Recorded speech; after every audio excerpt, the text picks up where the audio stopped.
Hi, I'm Jimmy Chang, and we're here to talk about how to solve problems with negative numbers.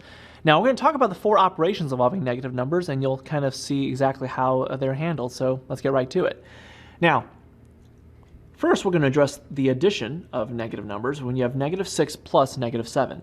Now, using a number line really helps because it kind of gives you an idea as to where a number is going.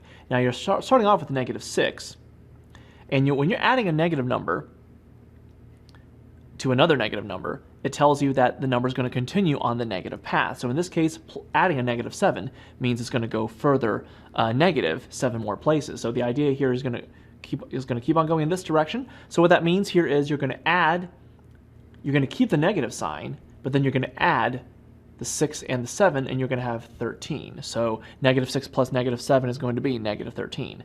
Now when you're subtracting, let's just say if you have negative 3 minus a negative 5, what that tells you here is when you're subtracting a negative number, it forces you to switch course, if you will. You're going in the other direction. So if you have negative 3, subtracting a negative 5 means you're going to go in the opposite direction 5 places, which is why two negatives make a plus. So that means you're going to go to the right 5 places.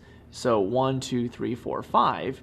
And so what you're doing always when you're subtracting two negative numbers after you do the sign consolidation, you take the sign of the larger number, in this case, because the 5 is larger and it's positive, it's a plus, and then you subtract the smaller from the larger. So 3 subtracted from 5 is going to be 2. So that's why the result is positive 2, which no one really writes the positive in front. Now when it comes to multiplication, if you have negative 1 times negative 6, it's kind of the same idea as subtraction, because when you have a negative number times a negative number, a second negative switches direction to the right. So if you're starting off with negative 1, negative 6 forces you to go in the opposite direction. So that's why negative times a negative is going to be positive. And so 1 times 6 is going to be 6.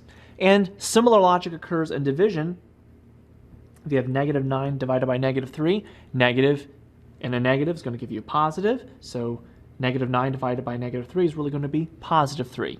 So depending on what scenario it is, you just have to look out for double negatives and then switch signs when necessary. So I'm Jimmy Chang, and that's how to solve problems with negative numbers.